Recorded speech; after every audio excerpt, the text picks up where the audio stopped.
Boa noite, gostaria de agradecer a presença de todos. Hoje eu vou tratar da tributação sobre o consumo e a tributação do e-commerce. A partir de janeiro de 2016, nós tivemos uma alteração substancial na Constituição da República.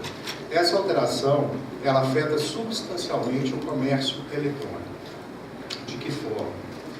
Quando a Constituição foi redigida em 1988, antes do advento da internet, imaginou-se, para responder a seguinte pergunta, para qual estado deverá ser recolhido o ICMS, uma fórmula extremamente simples. Vejamos, como nós sabemos, o consumo, a compra e venda de bens e mercadorias, ela está sujeita a diversos tributos. O mais importante tributo do Brasil e do mundo é o que atinge o consumo, no caso brasileiro, o chamado ICMS. Esse tributo é de competência estadual. Portanto, cada estado é competente para instituí-lo e cobrá-lo, entretanto, conforme as regras constitucionais. As regras constitucionais para esse tributo eram bastante rígidas em relação às alíquotas. Para responder a uma pergunta muito importante, qual estado terá direito de arrecadar esse importante tributo? Se eu fabrico uma mercadoria no estado de São Paulo e a comercializo para todo o Brasil, qual será o estado competente para arrecadar este importante tributo brasileiro? A resposta constitucional, ela foi cirúrgica na data de 88. Ela previu uma forma de tributação compartilhada quando as operações fossem realizadas entre contribuintes do imposto. Então, se eu tinha na ponta A um fabricante industrial contribuinte do ICMS, na ponta B, em qualquer lugar do Brasil, um destinatário contribuinte do ICMS, a regra idealizada foi a partilha desse tributo. Parte desse tributo seria devida ao estado de origem, parte desse tributo seria compartilhado para o estado de destino.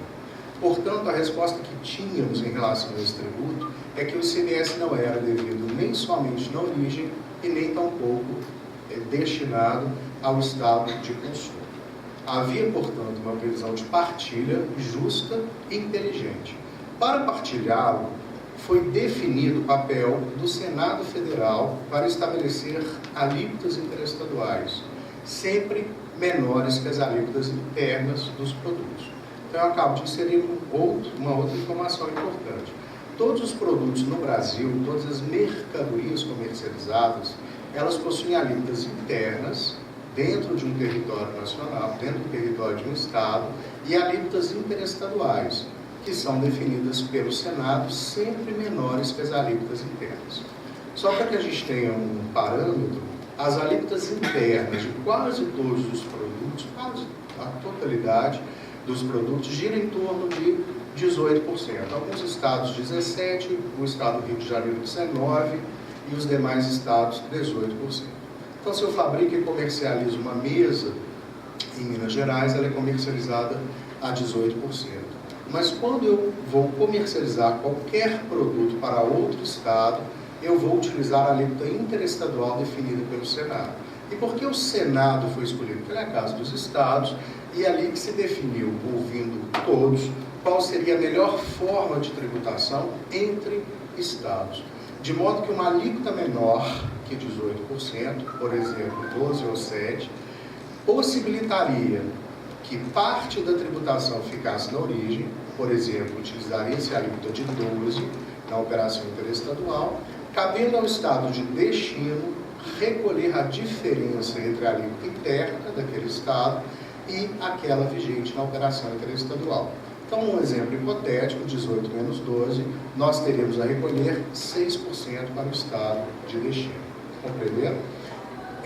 Esta forma de tributar foi bastante sábia, entretanto, como eu disse, ela foi estabelecida para operações entre contribuintes, até por razões lógicas.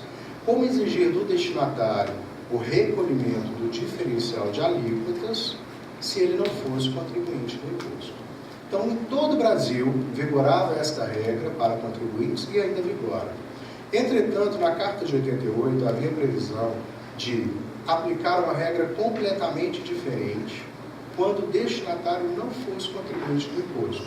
Por exemplo, nós aqui, pessoas físicas, quando comprássemos uma mercadoria em outra unidade da federação, ao emitir o documento fiscal, ao fazer incidir as normas do tributo, a alíquota a ser aplicada seria aquela cheia do estado de origem, no exemplo dado hipotético, 18%, de forma que esta tributação e esta arrecadação ficaria integralmente para o estado de origem.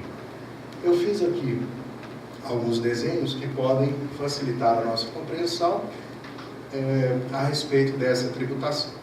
Aqui, por exemplo, nós temos o e-commerce vendendo para uma indústria, para um consumidor final, que sou eu, e para uma empresa que vá revender, comercializar.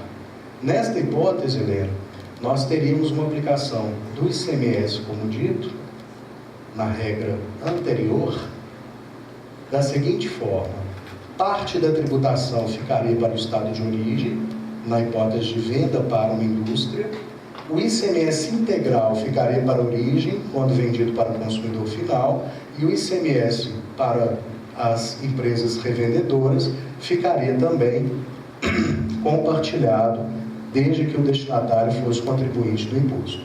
Então, esta era a regra. As resoluções do Senado que regem a matéria são as 22/89 e a 13/2012. Essas duas resoluções do Senado estabelecem, portanto, qual é o percentual da alíquota que é devida para a origem e qual é o resultado final da diferença de alíquota que vai ser recolhida para o destino. Então, de uma forma lógica, atribuiu-se a responsabilidade de partilhar o tributo nas transações entre contribuintes. A carga tributária era 18 interna, mas na operação interestadual foi aplicada a alíquota de 12, ou 7 ou 4, guardem, só existem 3 alíquotas interestaduais para qualquer mercadoria que cruze fronteira no Brasil, e o que vai definir se a alíquota é 12, 7 ou 4% são algumas características do produto, se ele é nacional ou importado, se ele é importado 4% em todas as hipóteses, e se ele é nacional 12 ou 7. 12 nas operações entre contribuintes localizados nas regiões Sul, Sudeste e Centro-Oeste para todo o Brasil, com exceção quando ele remete as mercadorias para estados economicamente menos favorecidos, o Norte, Nordeste, Centro-Oeste e o Estado do Espírito Santo. Então, a regra das alíquotas interestaduais, ela esgota-se nessas duas resoluções que estão disciplinadas pelo Senado. Muito simples e muito fácil. Todo o exercício era feito no destino.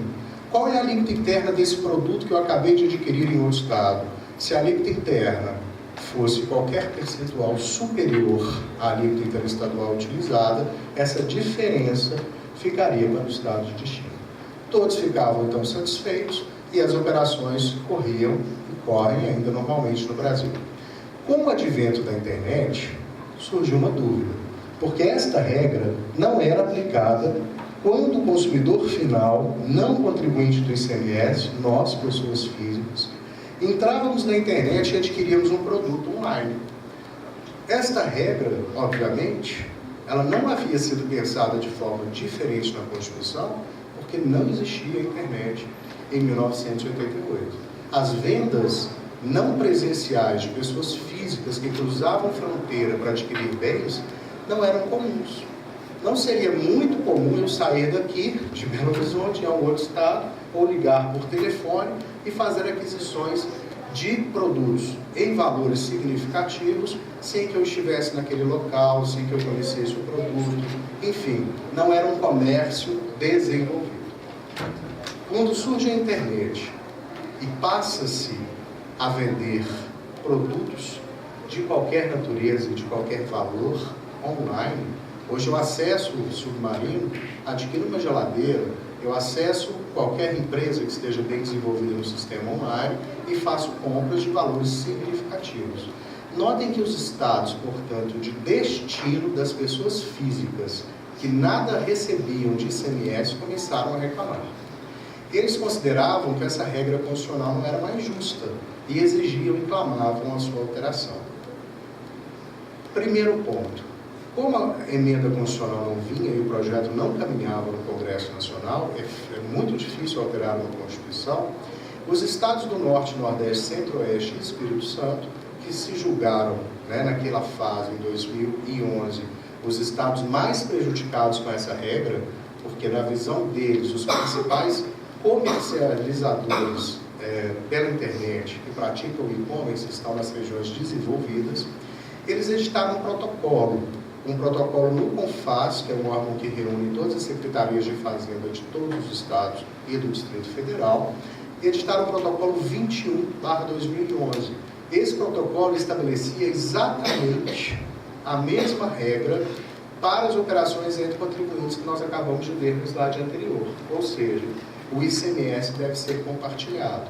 Eles queriam obrigar que os demais estados aceitassem essa regra de, embora a Constituição tivesse previsão explícita em contrário, porque eu acabei de dizer está explícito na Constituição, no artigo 155, parágrafo 2º, e tentaram forçar, através de um instrumento não legítimo, a aplicação desta regra para contribuintes que exige a divisão tributária. Obviamente, este protocolo era inconstitucional e o Supremo Tribunal Federal assim o declarou no ano de 2015, absurdamente inconstitucional o protocolo 21. Vis-à-vis, o que ocorre? A emenda constitucional avança no Senado, ela passa no Senado, no Congresso Nacional, e ocorre a sua publicação com vigência a partir de 1º de janeiro de 2016. Entretanto, esta regra, agora estabelecida, ela não vigorará imediatamente a partir de 2016 de forma única. Vou explicar. Nós teremos uma regra de transição de 3 anos, 4 anos, se formos considerar quando ela finaliza, uma regra de transição de 4 anos. Então, em primeiro plano, o que propôs a emenda constitucional e o que alterou em relação às operações que acabamos de ver? Equiparam-se as vendas para contribuinte e para não contribuinte. Portanto, qualquer comerciante no Brasil, contribuinte do ICMS, que realiza uma operação interestadual, ele terá que aplicar as regras da Resolução 22 e da Resolução número 13, que significa aplicar as alíquotas interestaduais de 7%, de 12% ou de 4%, que são regras simples de se definir, e, em tese, deverá permitir que o ICMS seja integralmente recolhido para o destino, a parte que couber ao estado de destino, a diferença entre a alíquota interna e a interestadual, da mesma forma que sempre ocorreu para os contribuintes do imposto. Esta regra, esse resultado do diferencial de alíquota, ele vai ser, ao longo de 4 anos, partilhado também entre a origem e o destino. Vou explicar. Uma operação entre contribuintes do imposto. Nós temos aqui um slide com os cálculos ali, fica mais fácil de visualizar. Se houver uma operação com um produto sendo comercializado pode passar mais 2, eu acredito, comercializado a R$100, vai ter uma planilhinha com os cálculos. Isso, exatamente isso. Se nós tivermos uma venda de uma mercadoria de R$1.000 entre o estado de São Paulo e Minas Gerais, e se eu aplicar a alíquota de 12% para o estado de São Paulo, conforme determina a resolução do Senado número 12, eu teria R$120 para o estado de origem, recolhido, destacado, inscrito nos livros fiscais para o estado de São Paulo. Quando eu tenho, então, esse produto tributado a 18% no destino, eu terei 6% a recolher de diferencial de alíquotas, que vai resultar em R$60. Quando o destinatário for não contribuinte do imposto, esse valor não será integralmente recolhido para o destino, porque nós teremos, então, uma regra transitória de 4 anos. Neste primeiro ano, 2016, nós temos 60% devendo ser recolhido R$36 para o estado de origem e 40%, que corresponde a R$24, recolhido para o estado de destino. E quem recolhe? Se o destinatário é não contribuinte do imposto, a responsabilidade passou a ser exigida do contribuinte remetente. Então, eu estou estabelecido, eu sou uma empresa de e-commerce estabelecida em Minas Gerais, alguém entra no meu site e compra um produto, eu tenho que verificar se ele é contribuinte ou não. Se ele for contribuinte, eu aplico a regra da partilha, 7, 12 ou 4 para o estado de origem. Se ele for não contribuinte, eu faço a mesma coisa a partir de 2016. Aplico a alíquota 7, 12 ou 4. E as regras das alíquotas estão ali dispostas, elas são muito simples. Entretanto, qual é a diferença existente entre uma venda para contribuinte e uma venda para não contribuinte? Como o destinatário não tem condições de se apresentar como contribuinte, já que ele é não contribuinte, a responsabilidade por esse recolhimento do diferencial de alíquotas é minha, eu, remetente, localizado em outro estado. E até o momento ela não é integral. Eu vou calcular o resultado do tributo que eu desejo. O resultado foi R$60. No primeiro ano, 60% desse valor pertence a Minas Gerais, 40% pertence ao estado de destino. No ano que vem a regra se inverte, 40 para cá e 60 para lá, e em mais um ano, 80 para o destino, 20 para a origem, até que 100% desse tributo seja integralmente exigido e recolhido para o estado de destino.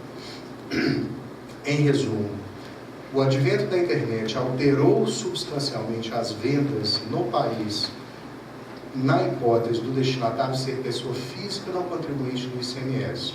Fez surgir, portanto, uma insurgência dos estados da federação que não consideravam justa a tributação desenhada na Carta de 88 de estabelecer todo o recolhimento do ICMS para a origem, ou seja, para o estado que produziu e comercializou aquela mercadoria. Houve neste cenário uma tentativa de alterar as regras por um instrumento inconstitucional, um acordo entre os estados que se sentiam prejudicados através da edição do protocolo número 21. Os estados produtores reagiram, foram ao Supremo e conseguiram de fato a declaração de inconstitucionalidade desta norma. Não obstante, para passo, o Congresso trabalhou, editou uma emenda constitucional, alterou a regra constitucional e equiparou todas as operações que correm no Brasil entre contribuintes e não contribuintes, no sentido de dividir a tributação entre o estado de origem e o estado de destino. A dificuldade encontrada por quem pratica o e-commerce é, nas hipóteses de não contribuinte, ser ainda responsabilizado pelo tributo que é devido no destino. Notem, eu tenho que aqui em Minas Gerais recolher o tributo do destino e tenho que observar uma regra transitória de 4 anos. Esse valor, como eu recolho? Eu sou obrigado a entrar no site do destinatário, no site da Secretaria da Fazenda, imprimir uma guia daquele estado naquele valor, recolher esse tributo e fazer essa guia acompanhar a minha mercadoria que vai cruzar a fronteira. Observe então, se os senhores fizerem uma compra online, que isso deve espelhar a realidade dos fatos a partir de 1º de janeiro de 2016. Aquele comerciante, suponhamos que ele esteja em São Paulo, ele deve fazer acompanhar da nota fiscal que vai ser encontrada junto com o produto, a guia do recolhimento para o estado de Minas Gerais de 60% do valor do diferencial de alíquota que é devido para o estado de destino. Esta é a dificuldade que os empresários estão encontrando. Para finalizar, devo noticiar que há 2 semanas, as empresas enquadradas no Simples Nacional obtiveram uma medida liminar concedida pelo ministro Dias Toffoli para não aplicar este recolhimento para o estado de destino. Então, o e-commerce praticado pela micro e EPP, uma decisão erga omnes, não uma decisão liminar, erga omnes, mas eu não tenho dúvida que ela será confirmada, para que a micro e EPP não faça esse recolhimento para o destino. Isso porque a micro e EPP também devem gozar de um tratamento tributário diferenciado, conforme determina o artigo 146 da Constituição Federal. Esse tratamento diferenciado ele surge na parte tributária por meio da Lei Complementar 123, que é o Estatuto da Micro e EPP, e dentro dele há um capítulo dedicado ao sistema tributário, que é o do Simples Nacional, que todos nós conhecemos. Então, o Simples Nacional é um regime unificado de tributos. Ele engloba, via de regra, o imposto de renda, o PIS, a COFINS, o ICMS, o ISS, em grande parte o INSS. E ao congregar esses tributos, que são calculados sobre o seu faturamento, ele tem alíquotas muito menores que em comparação com as que nós apresentamos hoje. Via de regra, se você for decotar a carga tributária da microempresa e da empresa de pequeno porte, eles têm alíquotas de ICMS de 3%, de 4%, de 5%, de 0,5%, muito distante das alíquotas praticadas para os contribuintes comuns. E eles recolhem os tributos sobre um valor de receita mensal, calculada nos últimos e apurada conforme os últimos 12 meses. Então, se eles têm uma forma de pagar o tributo diferenciada, eles entendem, e eu estou plenamente de acordo com essa interpretação, não compete uma outra lei complementar, que é a do ICMS, 87/96, alterar essa forma de tributação. Então, a emenda constitucional que atinge o e-commerce provavelmente será confirmada que não se aplica à microempresa e à empresa de pequeno porte, porque a emenda trata de regras constitucionais tocantes à partilha do ICMS, e a apuração do ICMS pelo Simples Nacional corre à parte da regra comum, e também por previsão constitucional e também por previsão de lei complementar. Então, nós temos um conflito, né, e na hora de aquilatar quais princípios devem prevalecer, eu acredito que o Supremo Tribunal Federal deverá confirmar esse entendimento. Esse, então, foi o ponto a ser tratado hoje. Ele é de índole constitucional, afeta todo o comércio praticado no Brasil, cria novas responsabilidades para quem pratica o e-commerce e, de sobremaneira, exige, principalmente, né, das empresas que estão aí criando e desenvolvendo seus projetos de comércio eletrônico, um exercício duplo de contribuinte. Ele deve arcar com os tributos devidos para o seu estado e, sempre que comercializar para pessoas não contribuintes, deve gerir o tributo do outro, recolher antecipadamente esse tributo e fazer a mercadoria acompanhar deste recolhimento, de modo que há uma dupla exigência para contribuintes que já estão com uma série de obrigações a cumprir, além da carga tributária. Um dos grandes ônus do Brasil é reconhecidamente a grande exigência de cumprimento de obrigações acessórias. Então, esse ponto precisa ser repensado. Eu não tenho dúvida que a internet modificou substancialmente o que estava previsto na Constituição, mas temos que repensar se esta é a melhor forma de tributar. Eu, particularmente, me filiei ao corrente de que o ICMS é um tributo que não deveria pertencer aos estados, ele deveria fazer parte de um grande tributo nacional que congregasse o ICMS, o PIS, o COFINS, o IPI, o ISS, com ampla participação de receita para os estados e municípios. Isso, com certeza, iria evitar o que estamos vivenciando e 3 outros problemas que sangram a federação. A chamada guerra fiscal, que vocês devem estar estudando no direito tributário, o conflito de competências que há entre esses tributos que são um só e foram repartidos no Brasil para atender não só razões históricas de já vivenciá-lo, o antigo ICM no Estado e o ISS nos municípios, e para atender as demandas de um Estado federal.